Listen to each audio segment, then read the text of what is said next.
Hi hello welcome to జాటివి. తెలంగాణ భవన్లో ఘనంగా కేసీఆర్ జన్మదిన వేడుకలు. తెలంగాణ తొలి ముఖ్యమంత్రి కేసీఆర్ రాష్ట్ర ప్రజల కరెంట్ నీళ్ల ఘోష తీర్చిన మహానాయకుడు అని మాజీ మంత్రి తలసాని శ్రీనివాస్ యాదవ్ కొనియాడారు. వృద్ధులకు ఆసరా పింఛన్లు, పేదింటి ఆడబిడ్డకు పెండ్లి కోసం కళ్యాణ లక్ష్మి, షాదీ ముబారక్ పథకాల అందజేతలో పాటు గురుకులాలను అద్భుతంగా తీర్చిదిద్దారని గుర్తు చేశారు. తాగునీటి ఇబ్బందులు తీర్చిన గొప్ప నాయకుడని చెప్పారు. తెలంగాణ భవన్లో ఆయన మీడియాతో మాట్లాడుతూ మంగళవారం కేసీఆర్ జన్మదిన వేడుకలను ఘనంగా నిర్వహిస్తున్నట్లు చెప్పారు. కేటీఆర్ ముఖ్య అతిథిగా హాజరై తెలంగాణ భవన్లో కేక్ కట్ చేసి కేసీఆర్ జన్మదిన వేడుకలు జరుపుతామని తెలిపారు. పలు సేవా కార్యక్రమాలు నిర్వహిస్తామని పేర్కొన్నారు. నీళ్లు లేని గోస తీర్చినటువంటి నాయకుడు, కరెంటు లేని గోస తీర్చినటువంటి నాయకుడు, దాంతోపాటు ఒక ఆడపిల్ల పెళ్లికి కళ్యాణ లక్ష్మి ద్వారా ₹1,00,000 ఇచ్చినటువంటి నాయకుడు, గర్భిణీ స్త్రీలకు కేసీఆర్ కిట్ ద్వారా ఒక మేనమామలాగా ఆదుకున్నటువంటి నాయకుడు, ఈ దేశం ప్రపంచంలో ఊహించినటువంటి రైతు బంధు అనేటువంటి గొప్ప కార్యక్రమాన్ని తెచ్చినటువంటి నాయకుడు,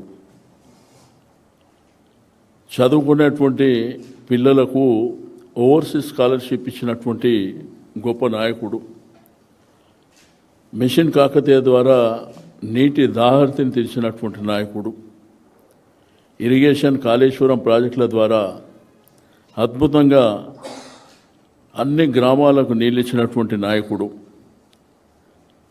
ఆసరా పెన్షన్లు 200 ఉంటే 2,000 రూపాయలు చేసినటువంటి నాయకుడు, గురుకులాలు మరి బ్రహ్మాండంగా గురుకులాలు ఏదైతే ఎస్సీ ఎస్టీ బీసీ మైనారిటీలకు సంబంధించి అద్భుతమైనటువంటి చదువు అందించాలన్నటువంటి సంకల్పం ఉన్నటువంటి కేసీఆర్ గారి జన్మదినాన్ని మరి గ్రామాలలో కానీ పట్టణాల్లో కానీ జిల్లా హెడ్ క్వార్టర్లో కానీ పార్టీ నాయకులందరూ కూడా బ్రహ్మాండంగా ఘనంగా నిర్వహించాలని చెప్పి నేను ఈ సందర్భంగా తెలియజేస్తూ, గుడ్లు కానీ మసీదులు కానీ చర్చులు కానీ అక్కడ కూడా ప్రార్థనలు చేసేటువంటి కార్యక్రమాలు.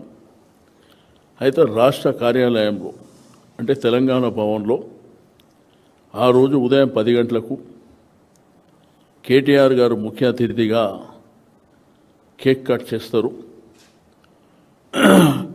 అదేవిధంగా హరీష్ రావు గారు, మధుసూదనాచారి గారు, మా పెద్ద నాయకులు అందరూ కూడా అంటే శాసన మండలి శాసనసభ్యులు, పార్లమెంట్ సభ్యులు, మాజీ శాసనసభ్యులు, చైర్మన్లు, మాజీ చైర్మన్లు, వివిధ కార్పొరేషన్ల మెంబర్లు, మా కార్యకర్తలు, మా హైదరాబాద్ సిటీకి సంబంధించినటువంటి కార్పొరేటర్, మాజీ కార్పొరేటర్లు అందరూ కూడా పెద్ద ఎత్తున ఇక్కడ కార్యక్రమాలు ఉంటాయి.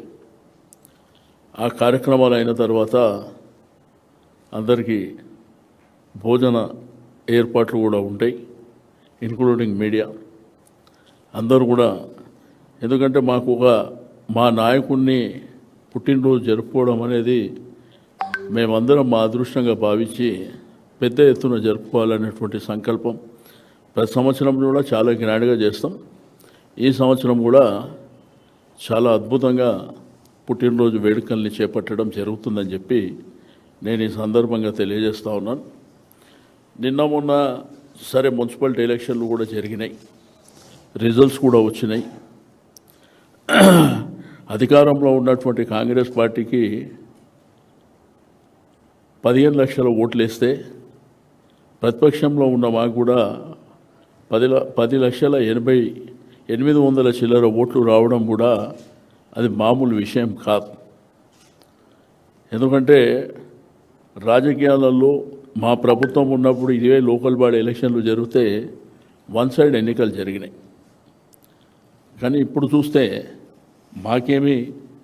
మా కార్యకర్తల నాయకుల పోరాట పటిమ చిన్న విషయం ఏం కాదనేటువంటి విషయాన్ని కూడా నేను ఈ సందర్భంగా తెలియజేస్తూ ఉన్నాను. కాబట్టి ఎల్లుండి 17వ తారీఖున జరిగే కేసీఆర్ గారి పుట్టినరోజుని మరి ఘనంగా నిర్వహించడానికి ఏర్పాట్లన్నీ జరుగుతున్నాయి. తప్పకుండా కార్యకర్తలు నాయకులకు ఇక్కడ హైదరాబాద్లో అందుబాటులో ఉన్న వాళ్ళు అయితే వాళ్ళందరికీ ఇదే ఇన్విటేషన్. మీరందరూ కూడా భవన్కు రావాలని చెప్పి నేను కోరుతాను. ఓకే, కొంత బయట విజువల్స్ తీసుకుంటే కొన్ని hi, this is Swathi. Like చేయండి, షేర్ చేయండి, కమెంట్ చేయండి అండ్ సబ్స్క్రైబ్ చేయండి GR TV.